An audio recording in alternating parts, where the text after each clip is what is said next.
All right, so the next piece of the attitude equation that we're going to cover is counterintuitive thinking. Everybody know what counterintuitive means in terms of the idea. A way to think about it is turning into a skid. You ever hear the advice where if you start skidding, the natural reaction is to turn away from it, but if you actually want to grab control of the wheel, you got to turn into it, and that's counterintuitive, and that's why most people, even though they know that, they're still going to instinctively, cause the bigger skid, which ironically that example is pretty good because that's what happens in dating advice is you do what's intuitive, which actually causes the crash with the girl because when that happens. Yeah, no, exactly, and that's the thing. It's like you're doing something you think that's going to get you out of the situation or protect you, and it actually makes it worse. I mean, when me and Bobby were going over this, I was explaining because doing kickboxing. One of the first things that you learn, or they try to teach you, but it takes a while for you to develop this, is that when someone throws like a hook or even like a straight punch, if you can't move your head to dodge it, or if you have no other options, the best thing you can do is actually lean into it. Like when someone is trying to kick you in the head, you actually have to. But like instinctively, that sounds like simple, but to actually do it, it takes a very long time to develop that because our natural reflexes, or when someone's going to punch you in the face, you want to move back. But what you're actually doing when you're moving back is you're allowing them now to get like the full snap of their punch. Or if you're moving this way, like there's even more momentum on the kick. So by actually leaning into a punch or leaning into a kick, you take a lot of the impact of it out. Like you don't allow that full extension so that so it's not going to hurt as much. But again, like I said, to explain that, when people explain that in theory, it's like, oh yeah, just lean into the punch. But when someone's actually throwing a punch at your head or throwing a kick at your head, it's very difficult to do, and it takes a long time for you to program that because of the fact that, you think our reflexes are set up in a way to do what we think is going to protect us. And that metaphor, like I said, the skid, the kickboxing example, they're so applicable to dating as well, because so much of what guys do when they find themselves in a situation where they're going into a skid or they're about to get kicked in the head, emotionally, is that they do what just feels right. Or, I just, like when I ask guys, why'd you do that? I don't know. Yeah, I had said earlier that autonomy and counterintuitive thinking is like the shortcut. And what you really need to understand is that 90% of what works in dating and attraction is counterintuitive. Which on one hand it sucks because you're fighting your natural instinct a lot of shit, right? Your natural instinct, or what feels natural or right, tell her how you feel, to give her more attention, to be more available, to chase a girl who's pulling away, to present yourself. All these things are intuitive things, and they don't work. So it kind of sucks, but the good news is, or the great thing is that if you can just do what doesn't feel natural, it's so refreshing and different to a girl because she's not used to it, that it has a really profound effect on her. And it's why, they talk about the 1% in the economy. It's like the 1% makes all the money. In dating, it's probably even worse. There's the 1% of the guys who have 10, 15 girls. That to put you on the spot. And then there's the masses who go years without even kissing a girl. And it's greatly because that small percentage of guys that do really well, for whatever reason. Maybe they just got lucky. Maybe they had a dad with good game growing up who kind of, was a good example. For whatever reason, they did stuff naturally. But the other percentage of the male population tends to fall into the guys that do the intuitive things. So when you just begin to think counterintuitively, you immediately kind of, we're going to get into this idea of pattern interrupts and all this stuff later, but it's immediately a pattern interrupt to a girl. She's immediately like, something's a little different here. So you can look at it as like, sort of like a cheat code. It's just this idea of, if I can just start identifying, the way that somebody's going to expect me to act, or the way that feels natural to act, and before doing it, just think and kind of program yourself to go, I'm going to do this instead. You're going to immediately, some guys, when I'm coaching a guy, they immediately see results because you just have to do a few things. I mean, it's like it's so like, you know, pulling away from a girl, right?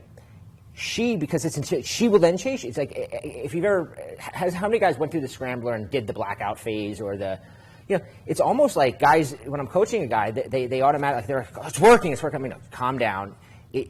It's just starting now. You know, you did something, you got a reaction out of her, like we said it would, but it's not over. She's just reacting the way that counterintuitive things, you know, expect you to act. But the important thing that we want to show you in this section is, you know, this idea of counterintuitive thinking. It's abstract, and it's easy to say, like, oh, well, just do the opposite of what you want to do. But it's not really about that. There's actually reasons why the opposite thing is attractive, right? It's not just like it's the opposite, you know. Like being a contrarian. It's not about being a contrarian, because, you know, and you'll see this in the notebook, because, you know, I wrote the notebook, and I wanted to tie this idea to everything that Bobby's saying. You have to tie that idea to the emotions that you're going to elicit. Because you look at humor, right? Like, let's give this as a quick example. Why are comedians funny?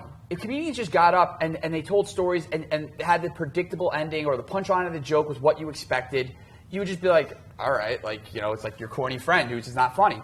But the reason, the best comedians, when they get to the punchline, it's something unexpected. It's something that's a pattern interrupt. It's something that causes you to kind of jolt and be like, oh, wow, like that was awesome. That was funny. It's the same thing with an entertaining movie. I mean, you see this in so many, you know, this pattern is in so many things, other things that attract you, or that elicit emotions, or that make you feel a certain way. And now you're going to take this same concept and apply it to dating. Yeah, so we want to take the abstract idea of counterintuitive thinking and kind of show you why it's effective, why it works. And it's not just like take our word for it. It's not just like, hey, like you know, do the opposite and it'll work, just trust us.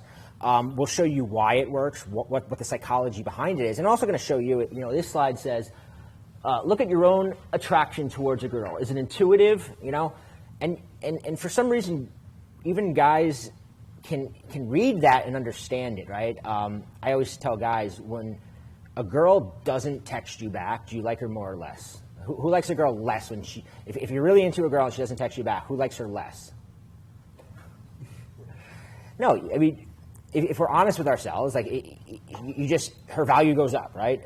Well, even, and I want to clarify that, specifically at, like, the right time. Like, there are points where a girl doesn't, you know, will not text someone like Pat back, and like it's at a bad time. But like, if it's strategically placed, you know, if suddenly you're used to her texting you back, and then something happens, and then she strategically uses that silence at the right time, or she does a counterintuitive at the right time, because a lot of it is about timing as well. Because sometimes, you know, doing the intuitive thing actually is weirdly counterintuitive. So that idea but in general, the point that Bobby was making is absolutely valid. Yeah. And the reason I say this is I do, you know, a lot of one-on-ones, and guys walk me through what's going on, and, you know, they'll tell me, oh, she canceled, and I go, well, are you, when she canceled, you know, you hired me for this girl who just canceled on you, just, you know, she's really flaky, she's doing all this stuff, and you're hiring me now to get her. So did all that behavior make you want her less or more? You know, it never makes you want, like, if it made you like her less, you would have just walked away and forgotten about her, right? Like,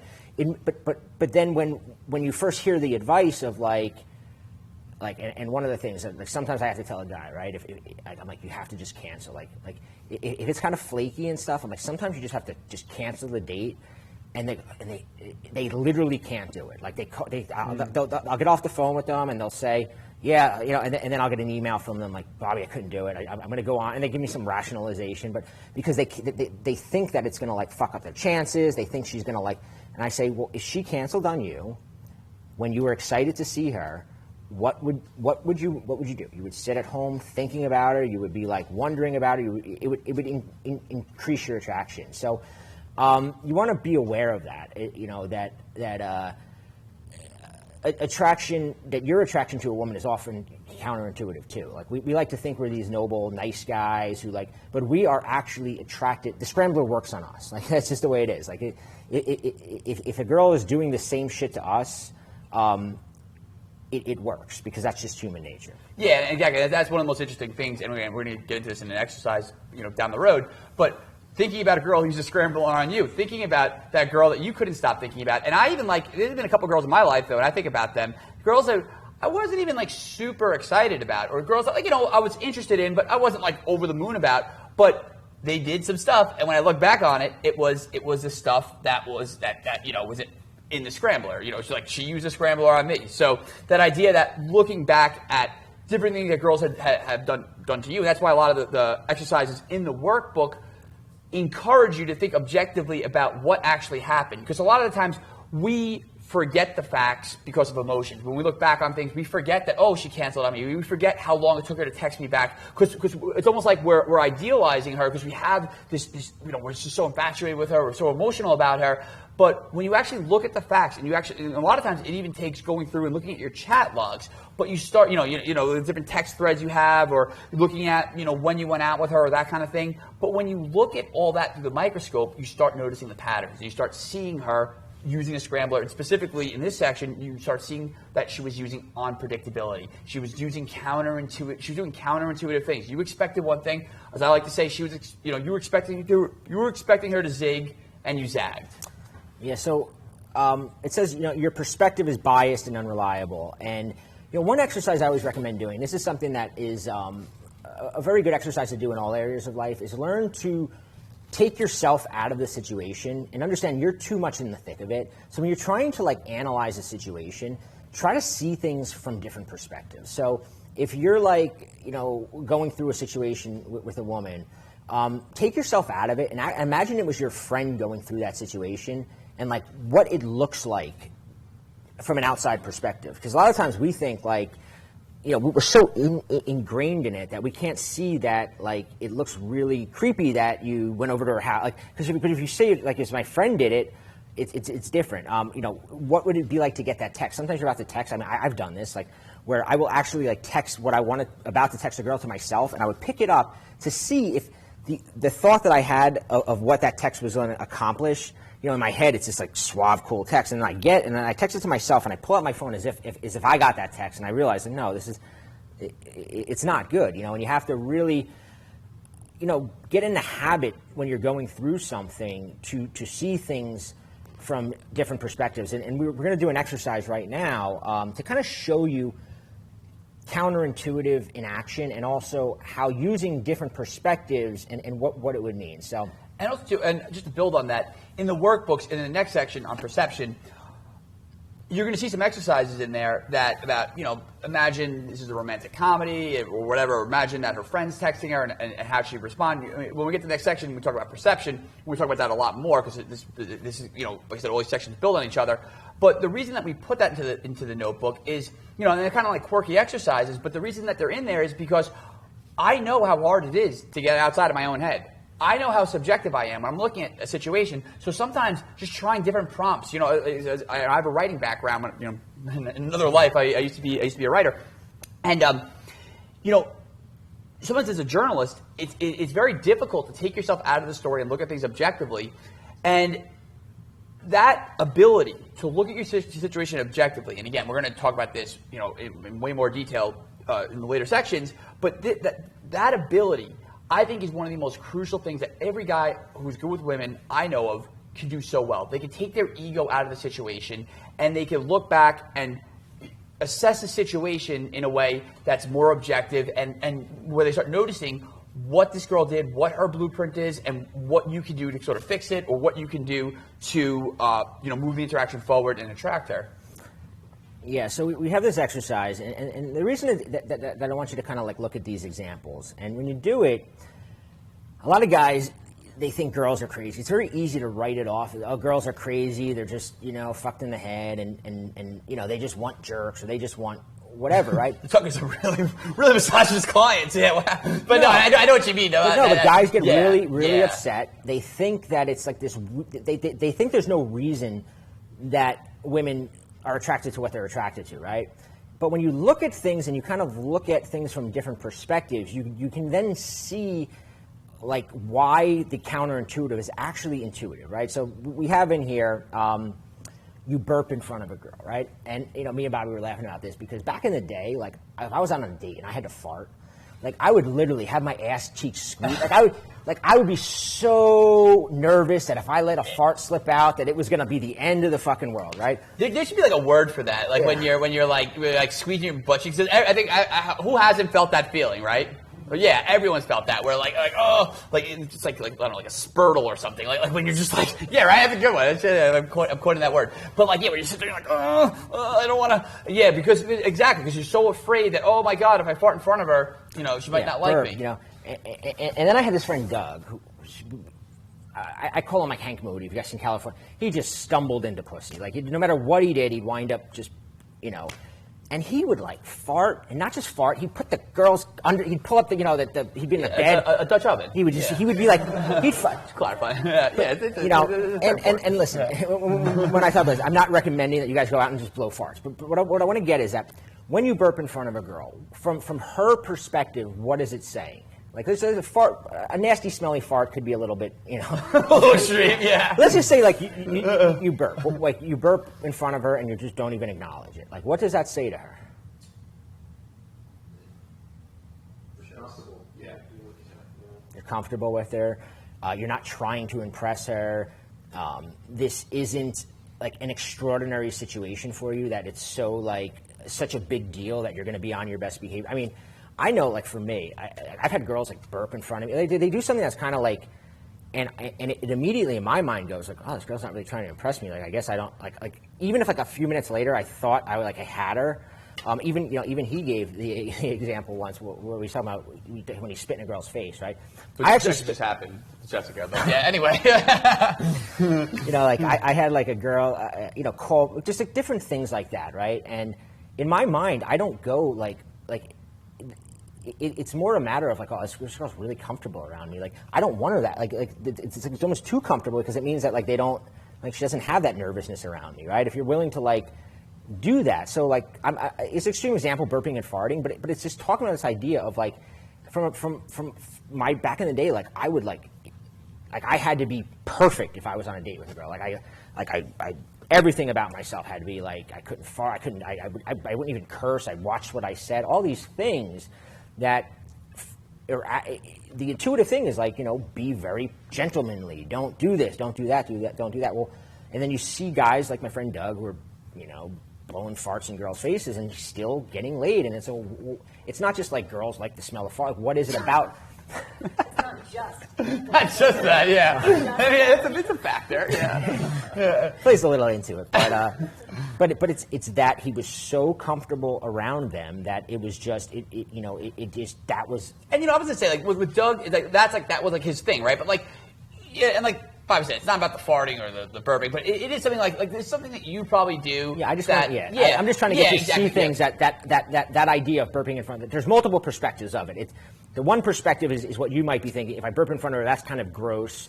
My friends make fun of me when I fart in front of them. If I do, that's a perspective. But the other perspective is all those other things that you guys were able to recognize that he's really comfortable around me. He doesn't really, he must not be trying too hard to impress me. This must not be that big of a deal for him. Yeah, exactly. And like figuring out whatever your quirk is, like for me, it's like, spoiler alert, I'm not the greatest public speaker, or I'm not even the greatest speaker in general. And sometimes like I'll stutter or, spit on Jessica or whatever, accidentally, and do something that might, to another guy, might put him into a tailspin, but I just own it. The fact that, I can just get up here and say in front of you guys, I do this stuff, or I can point out the fact, oh my God, wow, I sound like an idiot right now, and just to make a joke about it, and whatever it is, whatever your little quirk is, or whatever you need to do to feel comfortable, and just like pointing it out, or not even necessarily pointing it out, but just not making a big deal about it, not letting it put you into this tailspin. That's what Bobby's talking about. Yeah, and everything we're going here, I'm just showing you. This is just an exercise in perspective. This burping or farting in front of girls is not a tactic. It's not part of the scrambler. Yeah, I'm just trying to show you how, from different perspectives, things like. I'll say the next one is you try to quickly move things to a girlfriend level with the girl. Well, in your mind, things are going well, and you think of it like, let's look at it from a different perspective. Why is that? It's not. Why is it counterintuitive that when you try to do that too fast, girls often resist? What from a perspective of doing it, what would you think that from her perspective that could mean? Anybody? Desperate, yeah. Yeah, casual. Yeah. You're just put the sugar in front. And it goes like the options too. It's like how many other options do you have if you've gone on one date with her, now you're all of a sudden you're telling her, oh, your girlfriend is here. What can I just do to my mom? You know, it's like if you're rushing that, like she should fight for that. Like, and if you're just so willing to just give that to her right, early on.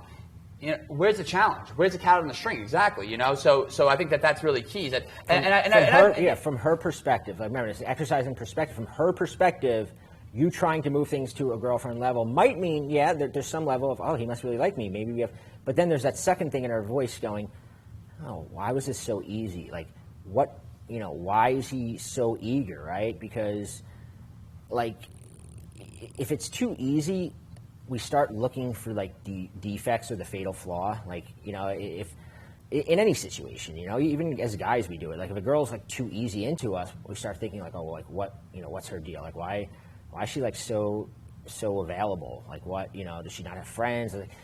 That's what's going through her mind when something's so easy. Another perspective, you try to have sex with her on the first date. From her perspective, because who here has gone on a date and not tried to have sex with the girl for whatever reason? You thought it was respectful to not try to have sex with her on the first date, okay?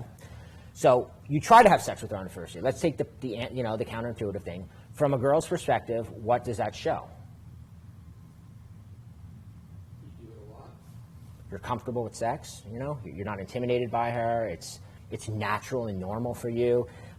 It's not a big deal. You're honest. You're honest about every what you guy has want. to be honest. Our first date with and the thing is that it's funny because whenever we bring that up, a lot of guys interpret that to mean I have to have sex with her on the first date, and you don't. I've made girls my girlfriend who I've gone out with them, and I went on several dates with them before we actually slept together. But by going for it, by trying, that's all Bobby's bringing up. It's not necessarily like, it has to happen. Yeah. But I remember I was dating this Polish girl back in New York, and I remember we would go on dates. We'd have these great dates, and every single date, I was like Wile E. Coyote, scheming ways to like direct her, so that we always ended up like right back at my apartment at the end of the date.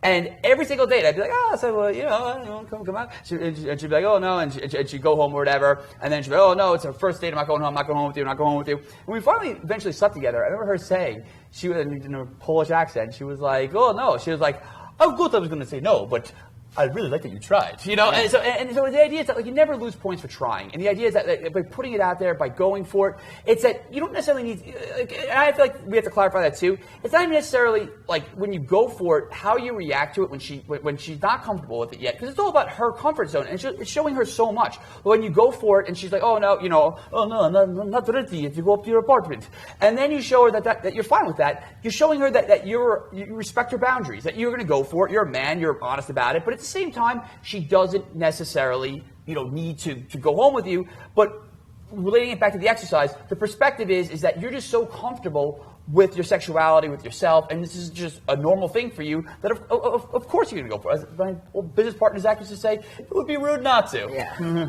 Yeah, from our perspective as a guy, we're only seeing the one perspective. That's all these exercises are. This isn't really like an advice section, it's a perspective section.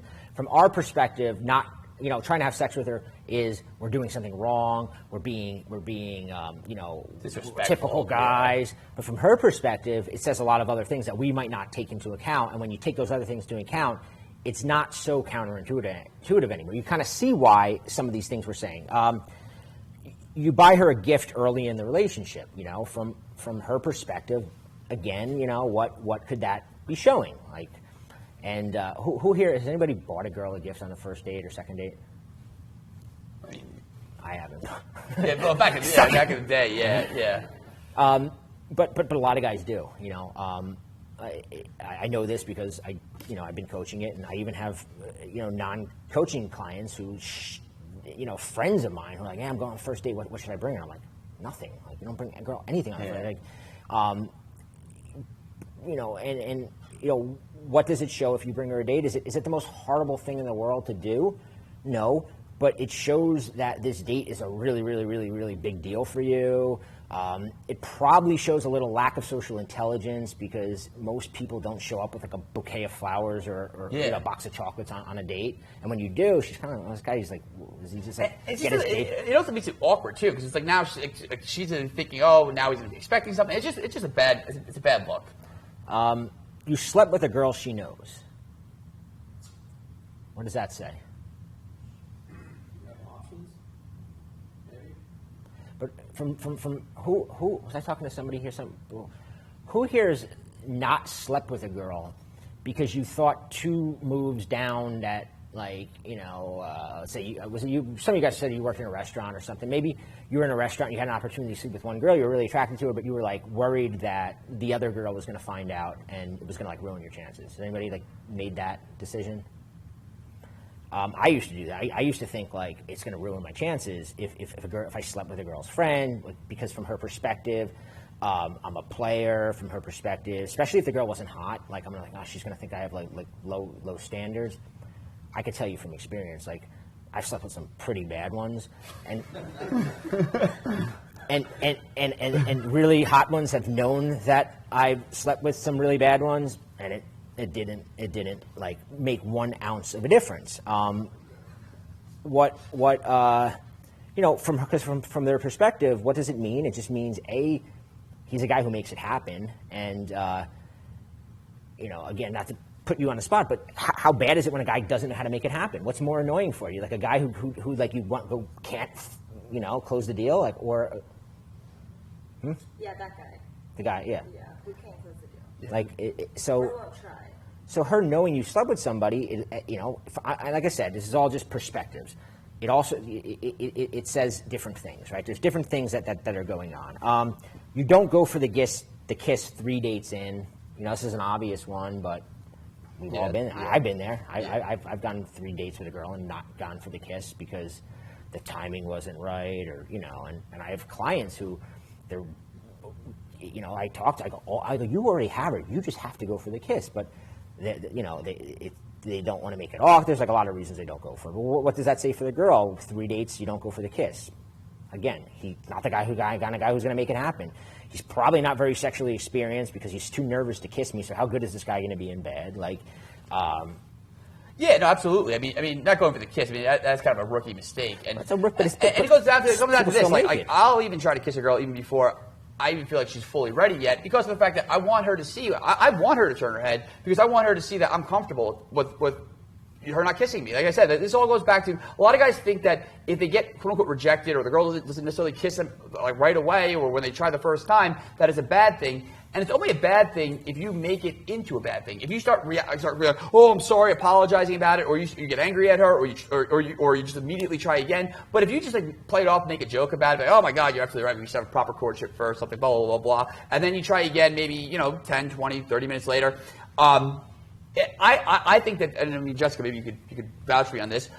It connotates all the right qualities. It shows that if you respect her comfort zone, that you're a guy who goes for it, but at the same time you understand that it's whenever she's comfortable. Whereas if you're waiting for 3 dates, it conveys 2 things: either that you're a pussy, or I mean, let's be honest, or number 2 is that you're expecting her to be the man of the relationship, and we're going to get into that later on. But like you don't want clearly you don't want her to feel like that she has to be the masculine one, she has to be the one to make the first move. And even if you think you're being chivalrous, what does it say to her? You're not attracted to her enough to go for it. It also might say that to her. She may be like, what the fuck? Like this guy, is he gay? Is he not attracted to me? Like what's the deal? Like in your mind, you might be thinking, yeah, like I'm taking it slow. She's a good girl, but from her perspective, what's really going on? You cancel plans on her at the last minute. What does that show? Autonomy, right? It shows that, like, am I recommending like being a total dick who like last minute plans? No, but I'm just saying from her perspective, what does it? You might think from your perspective, if I cancel plans, I'm gonna come across like an asshole. Whatever you might from your perspective. But from her perspective, what does it mean? Well, when a girl cancels plans on you, what do you think? You think probably like, oh, she might have something better to do. I guess I'm not. So there's always multiple perspectives. You have everything in common with her, from her perspective. Yeah, and this one is, I see this all the time. I call it the bobblehead doll syndrome with a lot of guys. Girls saying something, I like, what's like a really stupid thing girls like these days? I don't yeah. Like I would like use Justin Bieber as an example, but I don't want to like, I'll use Justin Bieber, okay. So it's like, what? I'm so into him. Yeah, so am I. Yeah, no, but like, so if Jessica said to some guy, he'd be like, "Oh yeah, Justin Bieber, I celebrate the whole Bieber catalog. I love him." You know, and that's a lot of guys. Well, I mean, maybe not that extreme, but they'll be like, "Oh yeah, he's cool, yeah," and I call it the bobblehead out because everything she's saying, because he thinks, "Oh, the more I can agree with her, the more I can just keep it pleasant, keep it nice, or show her I have commonalities, the more she's gonna like me." Versus like, you know, you date a girl. And she does something, maybe she does CrossFit. She's really into it. You know, people at CrossFit are really into it. I dated a girl for a while that was like competing in the CrossFit games. And like, you know, it's not something I'm really into. I think it's a little intense. And no offense to anyone who does CrossFit. But I'd bust her balls about it instead. I wouldn't just be like, "Oh yeah, that's a good form of exercise. I like CrossFit." Instead, I'd be like, "I don't know. Yeah. CrossFit sounds like a little bit like a cult," you know, and just by being playful and teasing her a little bit and showing her that, like, you don't have to have everything in common. In fact, having some things that you guys are antagonistic about actually creates tension, and it's a good thing. Yeah, and it just shows that you're not going to, like, wishy-washy your what you like to impress her. Like, there's a lot of reasons, different perspectives are important, right? You act bored and annoyed when she's being lame. You know, what does that say? Like, yeah, you have standards, right? Like, but how many guys, when a girl's being bored or annoying, try even harder? Yeah. Oh, what's wrong? What's wrong? Yeah. We take it on ourselves if a girl's acting bored or annoyed, and we assume we have to be funnier or more entertaining, or we have to take her to a better place. It's like you're rewarding that behavior with more of your attention. Like you said before, that idea of using your attention strategically.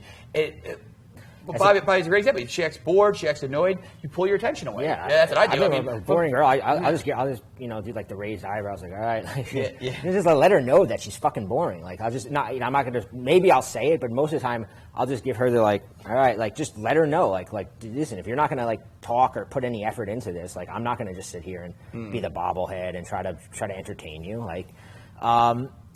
You send her flowers. That's like the I'm just Bobby curious. Rio classic. How many guys have sent flowers? Is it even a thing anymore, or am I just the idiot? I've sent them. No, send flowers to a girl. Okay. Hopefully it's because, I'd like to think it's because we've spread the word. That one video, we had a video that went around like Facebook, and I really, tore apart the idea of sending flowers because I had a moment in with a girl, and I was in emotional quicksand, and I'm like, I need to do a bold move. I need something that's just gonna fucking let her know how I feel and everything like that.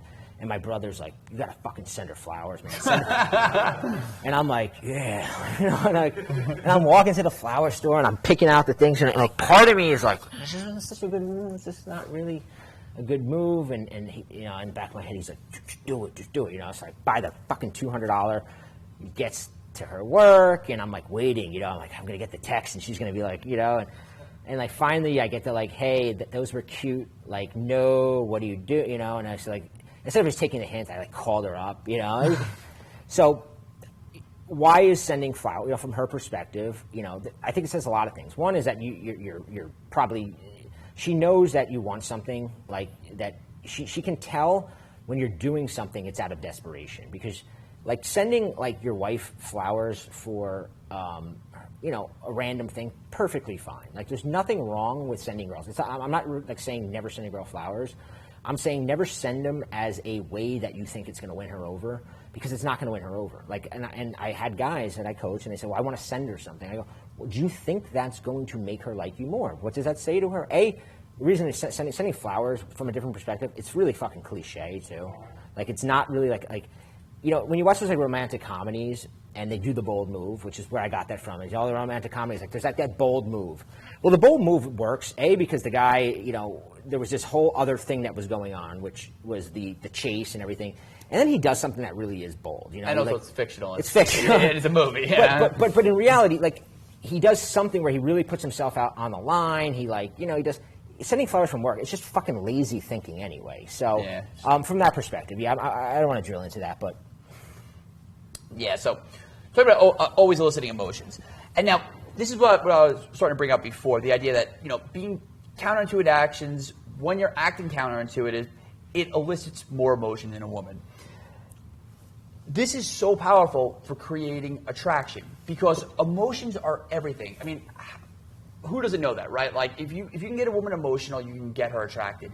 And just to go back to my old business partner, I remember I used to watch Zach do stuff where he would actually, and I'm not advocating this, but he would walk up to girls at bars sometimes, and he would like get into like arguments with them or like piss them off. Or I'd see girls storm off away from him, and it was like a boomerang because those girls always came back. And again, that's not really my style. I like to think that like I'm not a nice guy.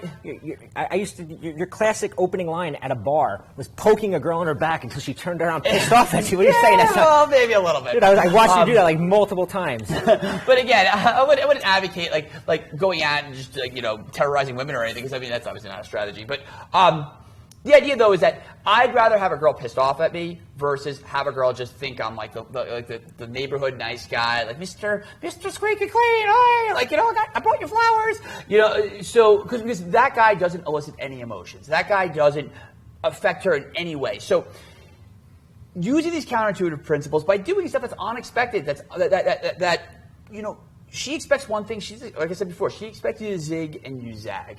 She, when burping, farting, fucking trying to take her home, Anything, all these things, where almost people think it's like comical because it sounds so ridiculous. That's the stuff that she's not expecting, because you don't want to be that nice guy who just provides her the comfortable, nice, even keel, let me just walk on eggshells around you and try to appease you and make sure that you're always, are you okay? You heard saying? Can I fill this up for you? Can I get you another drink? Like that guy is not going to give her that roller coaster of emotions that she's craving. Yeah, we wrote down there, when you look at the emotions that a nice guy provides, it's mainly comfort. Like that's his main emotion that she's getting out of him. She gets comfort, which on some level, that's an emotion we all crave, connection, comfort. But that's the only emotion she's generally getting out of him, right? Whereas when you look at a player kind of guy, what kind of emotions are she getting out of him? Arousal, surprise, curiosity. She's curious, like what's his deal? What does he want? She's often disappointed, right? Like because he's not giving her what he wants. And the thing is that like disappointment's an addictive emotion. We've been trained to be disappointed by shit, so it's like an emotion that you. Whether it's a psychological thing or not, it's something that we're used to. Like when you want something, you're used to not getting it, so it's part of wanting it, right? Anticipation, right? Like when she's sitting around wondering if he's going to call.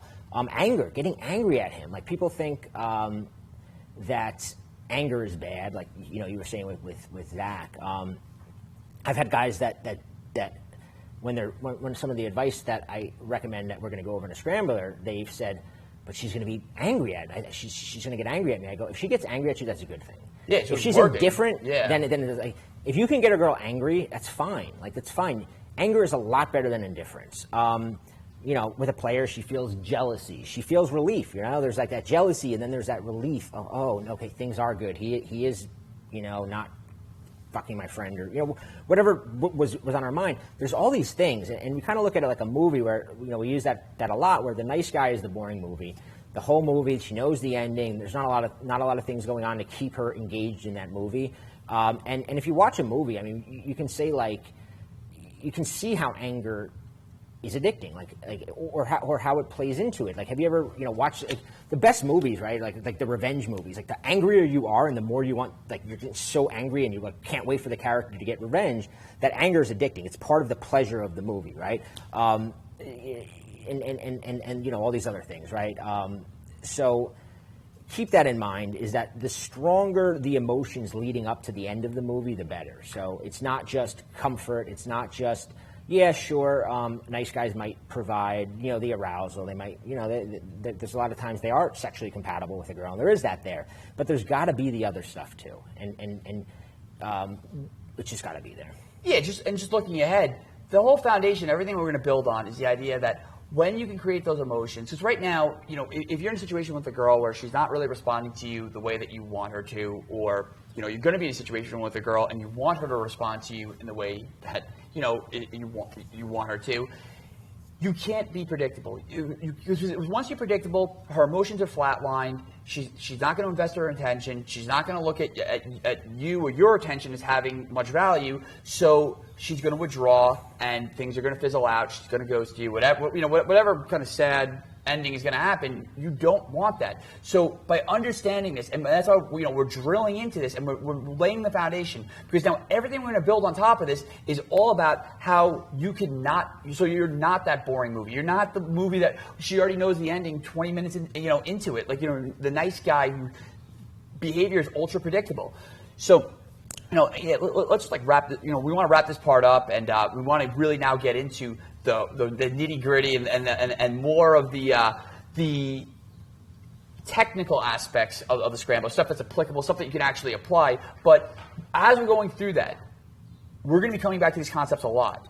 So, when you're going through and you're taking your notes at the end of the section, I really want you to consider what were the big ideas that you took from this. What were the things that might challenge you a little bit? What were the things that you realize, when they said that, it stung a little bit, because I'm probably guilty of that, because if those aspects of your attitude aren't dialed, those cracks are going to resurface even worse in the later stages. Yeah, I mean, the main reason we wanted to start off with attitude, and why we really kind of drilling it, and you may think some of the things were repetitive or we're saying the same thing in different ways, it's because you really need to understand why the scrambler works. When we get through the scrambler, if you don't understand why it works, you're going to fuck it up, because you're gonna second guess yourself. You're not. But when you understand this and you can go back and you go, okay, I see why they're telling me this. I see why what this thing we're going to tell you to do is effective, and it all comes back to this. So to wrap up the attitude section. Strive for autonomy as best as you can. Take our the exercises. Practice counterintuitive thinking, and understand that getting emotional responses out of women, no matter what they are, practice. There's exercises that Rob gave you in the workbook that we didn't really discuss. Just practice ways to get an emotion out of a woman, whatever it is, right? It could be curious. You may even want to think okay, let me think of an emotion, and how can I get that one out of her? How can I make her more curious? How can I surprise her, right? How can I just say something that's a little to kind of get that surprised emotion? How can I, do something to sexually arouse her, right? There's different emotions that you want to be thinking about, instead of just how can I make this conversation as comfortable as possible for her and as friction-free as possible.